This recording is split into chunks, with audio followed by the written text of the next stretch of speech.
हाँ जी, good evening students and hello to all the students. Welcome to my channel. I am Neha Pachauri and I am your biology mentor. From past 2-3 years I am teaching biology, but right now in pandemic case, not actually pandemic but कुछ बच्चों का painting ready नहीं हो पाया था, मेरी class के कुछ बच्चे थे एंड 10th के बच्चे, तो आप लोगों के लिए स्पेशली मैं पेंटिंग के लेक्चर्स बना रही हूँ। ये पार्ट 6 चल रहा है, ठीक है।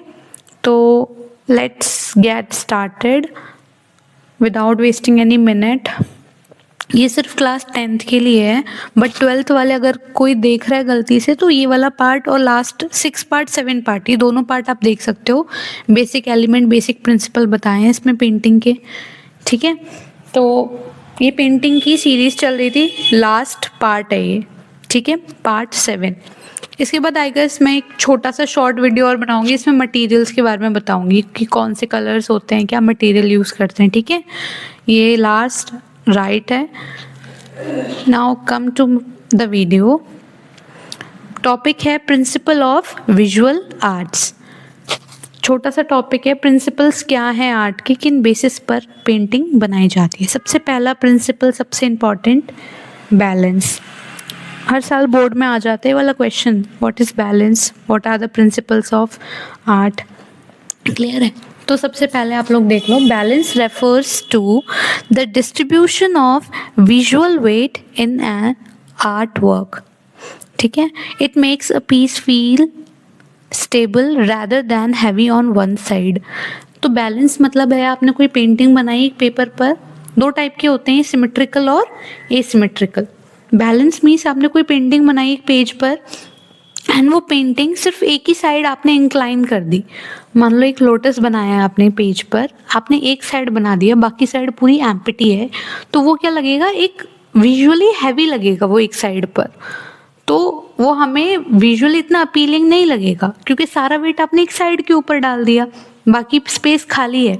तो बैलेंस मतलब होता है पेंटिंग को इस तरह से एडजस्ट करना पेज पर, वो हमें देखने में अट्रैक्टिव लगे, ठीक है। सिमेट्रिकल क्या होता है, mirror images balance on both side. ऐसी मिरर इमेजेस जो दोनों साइड में बैलेंस रहती, मैं आपको पिक्चर दिखा करके बता दूंगी अभी, ठीक है। उसका रिफ्लेक्शन से वो बैलेंस हो जाती है। सिमेट्रिकल वो होती हैं paintings, different element on each side that still feel balanced. Example, on large shape balanced by several small one. If आपने कोई लार्ज बॉडी बना दी एक साइड में, तो दूसरी साइड जो खाली है वहाँ पे आप छोटे छोटे एलिमेंट्स डाल दोगे जिससे वो ओवरऑल पेंटिंग बैलेंस्ड दिखे, ठीक है। अब मैं जो मेन पॉइंट है उसको हाईलाइट कर दिया, balance, distribution of visual weight. Balance का सिंपल मतलब, make a piece feels stable rather than heavy. Symmetrical हो सकती है ये और एसिमेट्रिकल हो सकती है। सिमेट्रिकल कौन सी होती है, mirror image balance on both side. Mirror images आपने बना दी जो दोनों साइड में बैलेंस हो गई हैं। एसिमेट्रिकल कौन सी हो सकती हैं, एक साइड में हैवी वेट है और दूसरी साइड में लाइट वेट आपने बना दिया ताकि ओवरऑल पेंटिंग जो आपकी है वो बैलेंस दिखे हमको। लास्ट है रेडियल, ठीक है। रेडियल मतलब क्या है, element radiate from a central point like a sunflower और अ मंडाला। मंडाला जो होता है ना, बिल्कुल सेंटर में बनाया जाता है और सारी डायरेक्शन में इक्वली बनाया जाता है। तो सेम सनफ्लावर आप लोग इमेजिन कीजिए, पेज के बीच में बना दिया, जो सारी की सारी डायरेक्शन में इक्वली डिस्ट्रीब्यूटेड है। आप उस पेज को कट करोगे बहुत सारे पार्ट्स में तो इक्वल पार्ट्स आएंगे, ठीक है। इसके बाद है सेकंड पॉइंट, एम्फेसिस, मतलब फोकल पॉइंट। आपने जो पेंटिंग बनाई उसका मेन पॉइंट क्या है, मेन पॉइंट मतलब पॉइंट ऑफ अट्रैक्शन क्या है। Look at me, the part of the art work, जो एरिया आर्टिस्ट को या किसी भी व्यूअर को सबसे पहले कैच कर ले, वो उसका एम्फेसिस होता है। मैं आपको पहले बैलेंस बता दूं, ये क्या है, एक सिमेट्रिकल पेंटिंग है जिसमें इमेजेस जो हैं ऊपर जो बोर्ड्स बनी है वो नीचे क्लियरली बन रही हैं। ये एसिमेट्रिकल इमेज है, एक साइड में बैलेंस ज़्यादा है, एक साइड में छोटे छोटे एलिमेंट्स बनाए हुए हैं, एसिमेट्रिकल है। मैंने पेज को कट किया, एक साइड में ज़्यादा एक साइड में कम, एसिमेट्रिकल इमेज। क्लियर है? इसको हम गोल्डन रूल भी बोलते हैं, जो मैंने भी यहाँ पे बनाया हुआ है स्नेल जैसा सर्कल सर्कल में, इसे गोल्डन रूल बोला जाता है। जापानीज पेंटिंग है एक। ये पेंटिंग में देखो, यहाँ पे आपको पता चलेगा फोकस क्या होता है। ये जो लाइट वाला एरिया येलो कलर से जो पार्ट बनाया हुआ है, ये इस पेंटिंग का क्या है? फोकस पॉइंट है, फोकल पॉइंट। और ये भी एक अनसिमेट्रिकल इमेज है। एक साइड में हैवी एलिमेंट डाल दिए, दूसरी साइड में स्मॉल स्मॉल बहुत सारे छोटे छोटे एलिमेंट्स डाल दिए। इससे क्या होता है, आपकी जो पूरी ओवरऑल पेंटिंग है वो बैलेंस दिखती है। क्लियर है बात आपको? ये आपका जो जहाँ पे मैंने स्टार बनाई, ये आपका फोकस पॉइंट है। ठीक है, इसके बाद ये स्टारी नाइट की पेंटिंग है। यहाँ पे मेन पॉइंट है आपकी वेव्स एंड आपका मून, और बाकी छोटे छोटे एलिमेंट्स, यहाँ पे छोटे छोटे घर हैं, ट्री है, ये आपके क्या है? छोटे छोटे पॉइंट्स हैं। अनबैलेंस्ड इमेज है थोड़ी सी। इसके बाद देखो आप एम्फेसिस। एम्फेसिस के 3 टाइप हैं। Contrast, placing a bright colour against a dark background. Bright colour को डार्क बैकग्राउंड के साथ दिखाओगे तो वहाँ पे कॉन्ट्रास्ट बनेगा, अपोजिट चीज़ें बनेंगी। प्लेसमेंट, जो सब्जेक्ट है वो सेंटर में होना चाहिए, ये 3rd रूल है। आइसोलेशन, मतलब आपने पूरा सब्जेक्ट बना दिया एंड जो मेन एलिमेंट है उसको थोड़ा सा साइड बाय कर दिया, उसे बोलते हैं आइसोलेशन। क्लियर है? साथ के साथ शॉर्ट नोट्स बनाते जाओ। जैसे कि ये पेंटिंग मैं बना रही हूँ, कोई सपोज करूँ यहाँ पे एक वास रखा हुआ है, वास मतलब गमला, एंड आपने साइड में कैट बनाई। कैट जो है ना वो मेन एलिमेंट है, बट हमने उसको बिल्कुल साइड में बनाया है, और जो बाकी के एलिमेंट्स हैं वो पूरे में बना दिए। लाइक हम बैकग्राउंड बना रहे हैं घर का, पीछे बैकग्राउंड है, गेट है, टेबल है, चेयर है, ठीक है, पर जो मेन पॉइंट है आपने उसे साइड लाइन कर दिया, तो इसे क्या बोलते हैं? Isolation. Keeping the subject away from other busy element, busy element से अलग रखना। फिर 3rd पॉइंट है movement and rhythm. These principles guide the viewer's eyes through the composition. Movement होता है, आपने पेंटिंग को मूव करते हुए बनाया, जैसे स्टारी नाइट की पेंटिंग थी। Movement, the path the viewer eyes takes, often directed by lines, edges और रिपीटिंग शेप्स। ये वो पेंटिंग्स होती हैं जिनमें जो शेप्स हैं, लाइन्स हैं, बार बार रिपीट होती हैं, जो व्यूअर्स की आइज को कैप्चर कर रही हैं। ठीक है, इसके बाद है rhythm. Created when one or more element are used repeatedly to create feeling or of organized movement, much like beat in music. Rhythms जो होती है ना, एक ही चीज़ को बार बार रिपीट करना थोड़े थोड़े चेंजेस के साथ, इसको हम बोलते हैं रिदम। मूवमेंट मतलब होता है लाइन शेप को बार बार रिपीट करना। जैसे इस पेंटिंग के अंदर बार बार वेव्स को रिपीट किया जा रहा है, एक ही टेक्निक को बार बार यूज़ करके पेंटिंग बनी है। मूवमेंट है इस पेंटिंग के अंदर ना। और रिदम क्या होती है? देखो, रिदम म्यूजिक बजता है, म्यूजिक की धुन होती है ना, एक रिदम में होती है, ups downs up downs, continuous चलता रहता है, इसी को बोलते हैं रिदम। सेम पेंटिंग में कोई पैटर्न डाल दो। इसके बाद है pattern and repetition. While rhythm suggest movement, pattern is uniform repetition of element. Pattern क्या होता है? एक ही जैसा चीज़ बार बार रिपीट हो।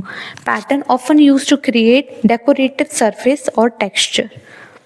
और repetition, using the same visual element multiple times to unify the work. Same visual element को बार बार यूज करना is called repetition.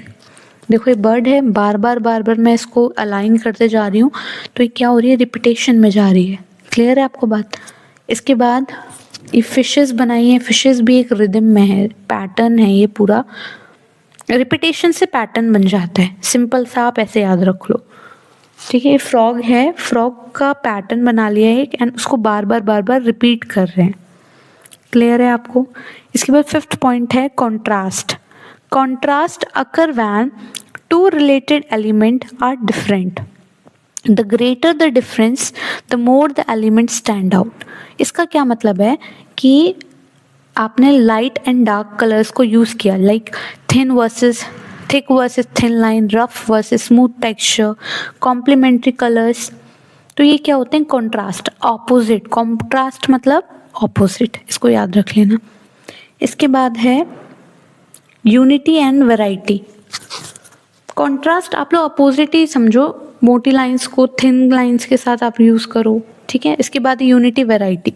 These two art work is dedicated to tug of war to keep art work interesting but cohesive.